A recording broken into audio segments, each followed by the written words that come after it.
Hey y'all, Terry here. Guys, we've got surgery story number 104. This one, this one's called Mean Girls.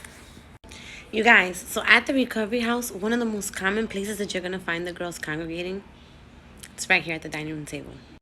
But you guys, like any other family table, what happens at this table? Gossip, complaining, happy times, celebrating, and everything in between, right? Well, I want to talk to you about a time where one of our patients manipulated another patient who unfortunately really didn't defend herself and led herself into a really bad situation.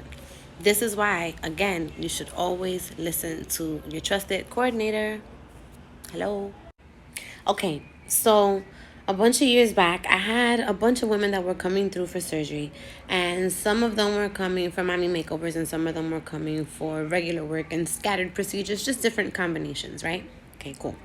Well, I ended up having this patient show up who, on her evaluation, lied to me about her BMI and lied to me about, you know, her actual physical condition at the time.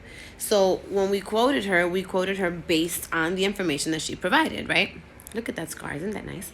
Anyway, so we ended up quoting her. She comes, right? She shows up. She gets to the airport. We pick her up. We realize that she's not as outgoing in person as she is in her text messages. In her text messages, she's really lively. She's very sweet. She's very nice. But in person, she seems really shy, really withdrawn. She doesn't really talk. She doesn't really say much, which is kind of surprising. But I'm thinking maybe she's nervous. Maybe this is the first time she's here. Like, this is a big deal. After getting to the house and meeting some of the other girls at the table, we found out she was recently divorced. But not only was she recently divorced, there was so much going on. This trip was so important. There was so much leaning on this trip. You don't know. You guys, so she gets settled in the house, and I find out that as she's been talking to the girls, she's been telling them how her husband, she's been with her husband because they had some type of an arranged marriage from the time she was 14. This woman, to give you some type of an idea, at this point is 50 something years old, okay? 50 something. Since she was 14, she's been with this man, right? Okay. So basically, he's all she knows. And unfortunately for her, she's feeling it. She's feeling it. She's feeling it. She's feeling it. But why is she feeling it? Apparently, like many married women, she noticed that her husband had a drifting eye. Well, she noticed he was looking around, seeing things. She was like, what's going on? Seemed like he liked this woman who was a little bit thinner, and she became conscious of it. So she decided she was going to come have her lipo tummy tuck BBL done, right? Cool. Kudos to her. From the way the story was going, we knew that this situation was more than just mentally abusive. I mean, it was crazy.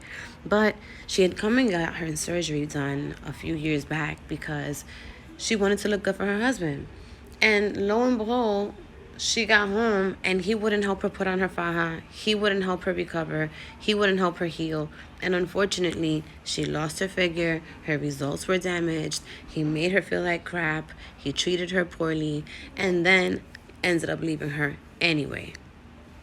But she's at the house and she's in a supported group, and we're all listening to her. Some of us are tearful with her because at this point she's emotional and she's telling us all she's been through and how she just wants to feel good and how she just wants her life back. She wants her family back. And, this is breaking my heart.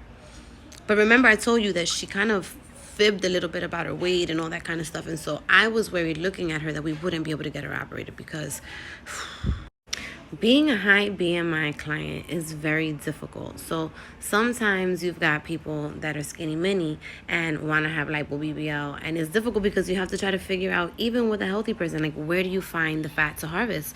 But then other times when you have patients that are in the higher BMI categories, it's difficult because of the way that the fat is structured, the way that the body's structured, the way that the organs are, and it becomes very difficult to put you face down. And so for this patient who was supposed to have a revision and other things done, it was difficult for me to even understand if I was going to find a surgeon that was going to be willing to operate her. But it's all right because the girls keep talking and everything is good.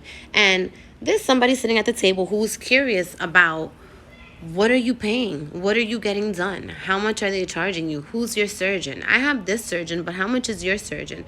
Blah, blah, blah, blah, blah. So I get this lady who is an older woman, also in her 50s, and she is sitting there and she basically sees this weak, low self-esteemed patient that we have who is super, super, super naive and very vulnerable, and asks her, why is she getting the procedures done that she's getting? Why does she not get a mommy makeover, that she should do her whole body, this, that, and the third? Now, y'all, I really don't like when people try to do my job. In plastic surgery, you have all different types of bodies and different health conditions too. So not every procedure or every combination that's good for somebody else is good for you, and vice versa. Mind your business. Now, legit, this is me. This is me standing at the foot of the table, wondering what the hell is going on and hoping that this is not going to go further. But guess what? Shorty decides that she wants to ask me if she can convince the other patient, the naive patient, to change her procedures to the same procedure she's getting. Can we talk to the surgeon so that the surgeon can give a discount? Y'all.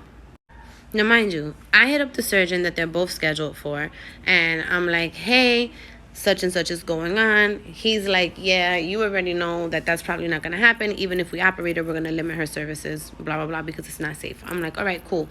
I tell her that, fine. We go to the clinic the next day for pre-op. All of a sudden, little Miss Muffet disappears and goes into another office. She's gone for about an hour. Nobody knows where she's at. When I come out, she's talking, well, because I now went into another doctor's office. She comes out, you guys, from one of the offices, and she's talking to the naive patient about the spectacular deal that she got that's going to allow this patient with almost a 50 BMI to basically do her whole entire body over.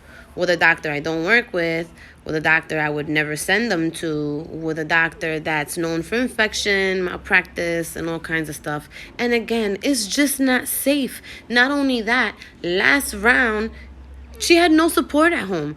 So this time, she doesn't need this. This is not what we were planning to do. We need to take it slow with her. Her mental health, her physical health, all these things are in jeopardy right now. And you, for not minding your business, are putting us in a bad position. But again, now I can't go against the patient. A doctor already told her yes. So guess what? I have to ride the wave, right? Now, you already know, right? You already know, right? We ended up in this situation. We ended up in this situation because the patient came home with a hemoglobin, I think, of 5.8. No, that was the first thing. Second thing, cuts everywhere. Arm lift, boob lift, tummy tuck, lipo, back lift, thigh lift. I mean, this patient was butchered from head to toe, and decided that she needed to go to the bathroom and wanted to try to go to the bathroom on her own. And when her feet hit the ground, she could not support herself. And so, of course, this is what happens. This right here. And so we all go running in and attempt to try to help. But it didn't work because, again, she was a big lady. Do you know it took 6 different ones of us to try to assist. And then Alfredo had to come in to help pick her up off of the floor. Okay? And it was just terrible. Where was the other patient? Where was the other patient? Being a hot mess. Being a hot mess. Okay? And not giving a damn about that one. So like I said, you guys, please stick to your plans. It's a shame that in the real world, these girls exist. But they are real. And in the plastic surgery world, no less. I don't care what anybody says. Everybody that comes here, everybody that comes for plastic surgery has something going on with themselves that they're not happy with, that they want to change, that they want to fix. They're doing some type of self-exploration, self-development, self-improvement, something that's going on. You don't have the right to infringe your opinion on somebody else, and you don't have the right to put somebody else in a position that is dangerous. Because again, everybody wants to hear good things. And if somebody is that vulnerable, they will take it and they will run with it. Unfortunately, this person had a really bad time healing, did not get their husband back, had problems at home when they went home. And, you know, it really broke my heart, because if they would have listened to me, it would have went differently. So what do you think? What would you have done? I mean, I tried. But I can't control anything. Like I always say, I'm here to support you. I won't dictate your decisions. But damn, y'all. Sometimes You gotta listen.